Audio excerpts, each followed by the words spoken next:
Before I get to my message this morning, I want to ask you a question. I like asking questions, but I've got a question I want to ask you. I was reading my morning devotional on Tuesday morning, and I got a little bit carried away, and I ended up spending way too much time in Hebrews.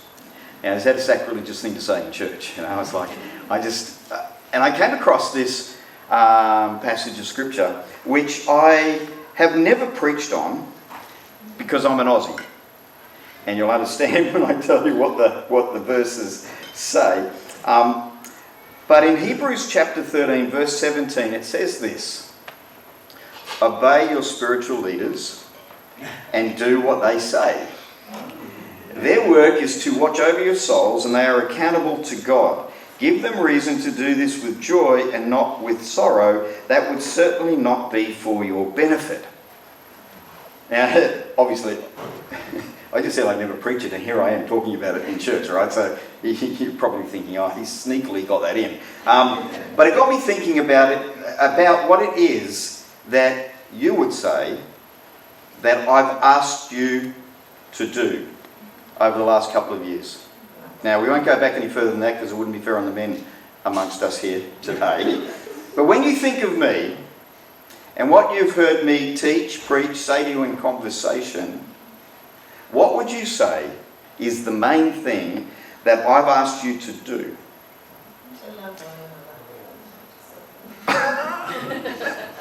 To love one another. Die to self, love God. We're a very conservative church, so this is you're probably feeling a little bit shell-shocked at the moment. I'm actually asking for some... Start where you are, use what you have, do what you can. Yep. Listen to Deborah. Where is Deborah? Oh, there she is. Love others. Love others. Serve others. Offer yourself as a living sacrifice that is holy and pleasing to God. Yep.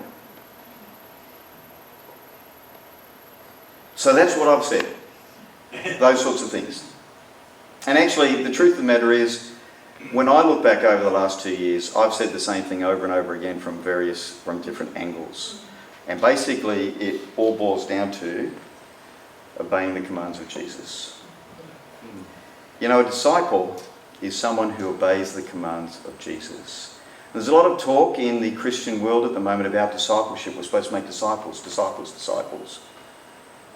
And you know what? One of the things that I find quite surprising when I read the literature out there, I very rarely come across people making a big deal about the fact that a disciple, first and foremostly, is someone who obeys the commands of Jesus. I hear a lot of talk about discipleship, making disciples. It's about fellowship. It's about doing life together. It's about encouraging each other. But I don't see people highlighting the fact that a true disciple of Jesus, at the end of the day, it's not proven by what you wear, it's not proven by what denomination you're a part of, it's not proven by how many times you go to church. It's proven simply by, do I obey the commands of Jesus? And my job as a pastor in this church is to make disciples. My job is to teach you to obey the commands of Jesus. Not because we serve a dictator. Not because God is up there and he likes to get everybody in rows and get everybody doing what he says because he's on a bit of a power trip. The reason that God asks you to obey his commands is because it's what's the very best for you. For you. You are the object of his affection. You're the object of his love. And when God says, if you want to remain in my love, then obey my commands, he's not trying to manipulate you. He's trying to encourage you to do something that quite often flies in the face of your flesh and what your flesh wants to do, but actually will end up taking you to the very best place you could possibly be. Life in all its abundance. got this really cool message prepared this morning, but I'm going to go off script. I'm going to leave that message till next week, because I want to talk about something that has been on my heart over this last week, but it's also been part of my world for the last 10 years, nearly 10 years now.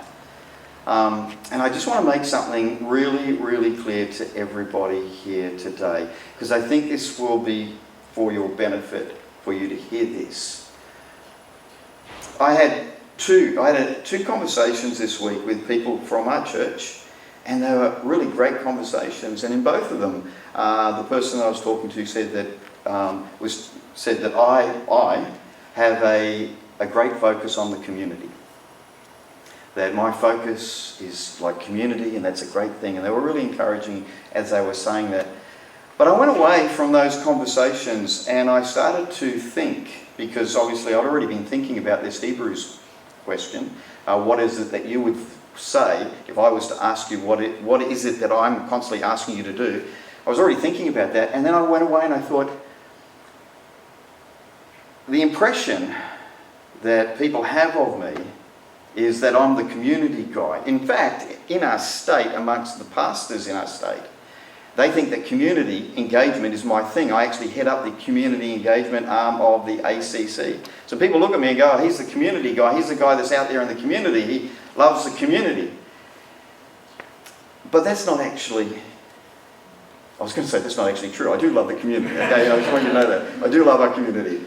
But I would say that community engagement is not my primary goal in life. I have two goals.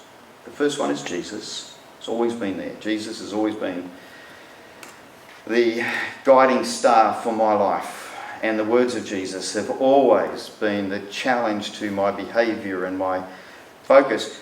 And the other guiding star has been you, the church. So for me, if somebody said to me, oh, community engagement is your thing, I'd say, well, actually, community engagement isn't my thing. My thing is actually Jesus and our church. And I do community because it's what's best for our church and what Jesus has called all of us to do. Now, the Grace Centre, we bought that pub 9.5 years ago. And when we bought it, we were given a wonderful opportunity, because at the same time that we bought the pub, we got offered to have church here in Emmanuel. Brand new facility, performing arts centre, ideally set up to have church services in, which meant that we could then look at what we did at the Grace Centre without the pressure of, well, we're going to have church there. And so we decided right at the very start that the Grace Centre would be our gift to the community. Now, I have always looked at the Grace Centre as a bit of an object lesson, a physical object lesson to our community, but even more importantly, to our church. To our community, it shows them that we're willing to put our treasure into them. And where your treasure is, there your heart is. So in our community thinks of Grace Church as a caring church, a church that actually cares about them, that's willing to put their money where their mouth is, that's willing to invest into them, because we don't have church in that building. And I don't know how many times I've had conversations with people that say, oh, so this is where you have church. And I say, no, we don't have church here. And they are always surprised. You don't have church here. Now, I always say, oh, it's too small. I say, no, we don't have church here, because our church made a decision right at the very start that this would be our gift to our community. And you know, and I always go for the juggler when I'm having these conversations, because I know what people are thinking inside their heads, right, when it comes to church. And I say, well, we don't have church here because we don't want you to think that the only reason that we're doing good in our community is because we want you to come to our church. The truth of the matter is, I'd love everybody in our community to come to our church. But we're not doing it just to get bums on seats. We're doing it because They have inestimable value to God. They are created, every one of them is created in the image of God. And our instruction from Scripture is to love them with everything that we have. Now, as a senior pastor of our church, obviously during the week, I'm at the Grace Centre. And one of the things that I value really highly, and you may have heard me say this, and may have gone in one ear and out the other, but on numerous occasions here at Grace, I've said to you that your first community that you're responsible for is not Clarence Plains. It's whatever community you find yourself in during the week. Your family, your workplace, your school, wherever you find yourself naturally during the week, that's your first responsibility, to love those people. They're the ones that God's calling you to love. And I've always felt that you can't ask people to do something that you're not willing to do yourself. And so for me, when I look at the Grace Centre, I look at it as an object lesson back the other way, not just to the community, but also back towards our church. And I've always felt that as the senior pastor of our church, if I'm asking you to do something, then I better be doing it as well. And my place of work is Clarence Plains. And I have observed in a lot of churches, and this is I have lots of conversations with pastors, but I've observed in a lot of churches, the senior pastor and the pastor of the church oftentimes spends most of his time in his office, working on his sermon, working on church programs, totally focused inwards, with no idea of what's actually happening out in the community. And then we stand on our platforms on a Sunday and we tell our people that they need to be loving the people in their world. And yet the pastor of the church is surrounded by Christians all week long and has no idea what's going on out there in the community. And I'm not saying that, I'm not trying to be critical of pastors, all right? Please understand me with this. But for me, I was like, we are in this community, and the person who has the time during the week to actually be building relationships, etc., is me. So I need to be out there doing it so that you can feel encouraged that in your workplace, in your school, in your neighbourhood, in your family, so that you can feel encouraged to love those people, because everyone in our church is doing it, from the senior pastor down. I do what I do because of you, because of the love that I have for you, because I want to be an example. It's not I'm interested in community and church can just sort of sort itself out and work itself out. The reason that I do it is because of you.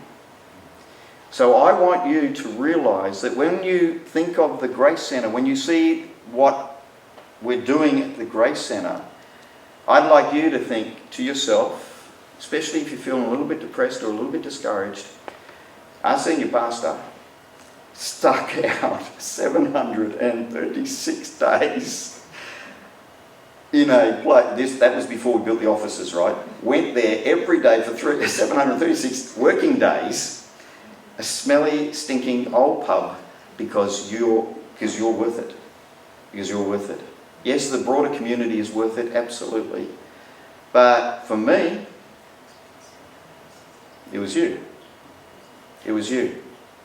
When we were going through our Mornington years, I mean, I've shared a little bit at times, but our Mornington years, at 5.5 years, I so often wanted to resign, but I didn't because of you.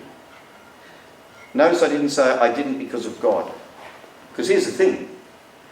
Jesus would have still loved me if I had. It wasn't about my relationship with Jesus, because I felt pretty secure. I felt like, Jesus, if I decide I can't keep on going down this path, because I'm just really discouraged and depressed, if I can't continue going down this path, I know you'll still love me. I know it's going to be okay. I know it's not going to be the end of the world for you, Jesus. But the thing that kept me in the role, in the job, was you. Was you. It wasn't because I thought this is a great career path. Believe you me, I could have made a lot more money working as a web designer. I could have made a lot more money in the corporate world. I could have made a lot more money in the business world. It wasn't because I thought this was a great career path, especially during those dark times. It was because you, to me, were worth laying my life down day after day after day after day. And then when we moved into Clarence Plains and we started grappling with what it is that God wants us to do and how can we serve our community, the thing that motivated me all the way through was you. It was I wanted to show you, well actually it wasn't that I wanted to show you, I wanted to be part of what you were having to do in your community, in your workplace. And I wanted you to realise that we were all in this together. I wanted you to understand that this wasn't just simply me telling you should go out and be the light of Jesus in your workplace. I wanted to show you that I was willing to do the same thing. And I really struggled this morning, leading up to right this moment, because I kind of felt like a little bit like Paul in 2 Corinthians, where he's going on about why he was justified in what he was doing, and I'm an apostle, and those other guys out there, they're shockers, but I'm this apostle, and I thought, I don't want to. This, I am not in any way, shape or form trying to beat my own drum this morning. I'm not sort of saying, oh wow, wasn't I amazing? Because the truth of the matter is, I'm only standing here in front of you today for the same reason you're sitting here today. It's all by the grace of God. It's all by the grace of God. It's not because I somehow was more stubborn and more persistent. It was like, no, I kept on bringing myself back to Jesus, an absolute mess, and saying, look, I'm not figuring this out. It's not working properly. Jesus, you've got to help me. I can't see the future. I don't know how this is going to turn around. I don't know what's going to happen. But your people are really precious and I can't desert them. I've got to stick this thing through. And, I was just thinking after the weekend with Belinda, I was just thinking, if I had stopped at any stage along the way, for me personally, I wouldn't have experienced last weekend. I wouldn't have experienced what we have experienced in this community over the last 9.5 years. And I am so incredibly thankful to God that all of you continued on, all of you continued to persevere and to press through, because at times I know that the messages that we have been preaching here at church have been really challenging and really difficult. We spent a whole year looking at the difficult sayings of Jesus. Then we spent all of last year talking about dying to live, and we started this year looking at the greatest in the kingdom is the least of all. So it's kind of like, they're not easy. They're not easy things to grapple with, but the truth of the matter is, it's the difficult things that you grapple with, that you persevere through, that have the greatest potential to change you. It's not the easy stuff. The easy stuff doesn't change you. It's the hard stuff that changes you. And if we can continue to go through stuff with our focus and our attention fixed on Jesus, then over our lives, something beautiful is formed. Now, some of you, right at the moment, you're right in the middle of your hard stuff. And you don't see light at the end of the tunnel. But I want to encourage you this morning that you are surrounded by people who are doing the hard yards, who are continuing to face toward Jesus, because that's all we have on this journey of life. Jesus promised us trial and sorrow. But then he said, take heart, because I've overcome the world. But the truth of the matter is that if you are following Jesus and taking his words to heart, it'll be difficult. There'll be times where you will wonder how this is going to work out. And maybe some of you are right there at the moment. I just want to encourage you just to keep on keeping on. Because life changes, the wheel turns. And you may not see any light at the end of the tunnel at the moment, but if you continue to hold on to Jesus, you will. I would say, for me personally, it was more than 10 years. Now that might be really encouraging for some of you right now. You'd be thinking, far out, I'm only 1 year into this thing. You tell me it's going. No, obviously I'm a little bit thicker than you, and I needed a little bit more work on myself. But it was a good 10 years before I started to feel normal again. And the thing that kept me going was obviously my faith in Jesus. That's there, that's ticking away. But the thing that kept me going was you. And everything that we've done at the Grace Centre, everything that I've been involved in at the Grace Centre, I've always had in my mind, how will this help our church, you, to continue on the journey that you're on? Will this encourage you to keep on laying your life down? Will it encourage you to continue to build relationships with the people that are difficult in your life? Will this encourage you to pour out? Because the truth of the matter is, we've done a lot of pouring out into our community with very little return, other than a good reputation. Now, some people would say a good reputation is worth its weight in gold, and I would agree with that. But at this point in time, we've seen very little return back. We've just poured. And we will continue to pour into our community. And you want to know why? Because God, every single day that the sun rises on this earth, pours out his love over all of humankind, regardless of what he receives back from them. That's agape love. And Jesus has called us to love others in the same way he loves us.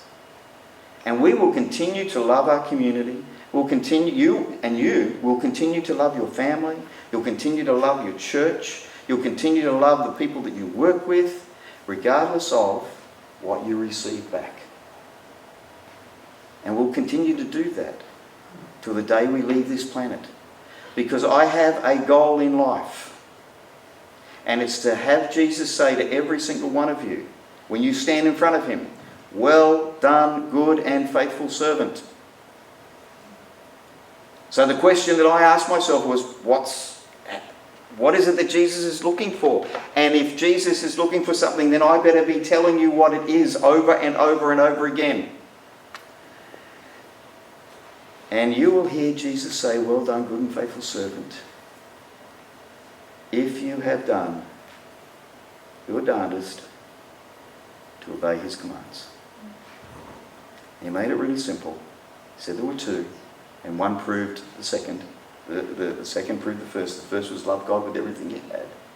And then he said, and the second is of equal importance, love your neighbour as yourself. And then he tells us in John 13 and 15, if you love me, you'll obey my command, and this is my command, that you love each other as I have loved you. So the way we show our love to God is through the way we treat the people in our world. And if we do that, and especially the people who can't repay us. Matthew 25 is all about people who can't repay us. When I was hungry, you fed me. When I was thirsty, you gave me a drink. Why? Because I couldn't give myself water. I couldn't give myself food. I didn't have it. So I can't repay you because I need it. When I was a stranger, you invited me in. When I was sick, you cared for me. When I was in prison, you visited me. Loving people who can't repay us. Because as we heard last weekend with Belinda, there's various types of love. And there's transactional love, and that's the normal love that we receive in our families and with our friends and here in church, where we love each other and we love each other back. It's also that we can love the world without anything coming back to us. And that's a tough love, but that's the love that the world wants to see. That's the love that will turn them to Jesus when they see a love that's unconditional. But it basically means that you have to take away or take off the table any expectation that you might have. And that's been one of the challenges, I think, for us as a church here in Clarence Plains. Having to love our community without an expectation of getting something back from them, because as soon as we expect something back from them, we've stepped out of agape love into transactional love, where we're asking for something back. And whilst that's okay, that's not bad. Truly transformational love is the love that we give to others without receiving something back from them. So if I could have the musos back up here. That new song that we learnt this morning, which you probably didn't realise that was a new song. Some of you don't attend church enough, and so you probably thought we all know that song, but none of us knew it, right? We didn't know this song. But it's about God making a way. God making a way. As I said, some of you right at the moment, you're facing some stuff in your life and you can't see what's going to happen up ahead. But God knows. He's already there. He already holds tomorrow in his hand. He sees the end from the beginning. And what he's wanting from you right at the moment is your trust.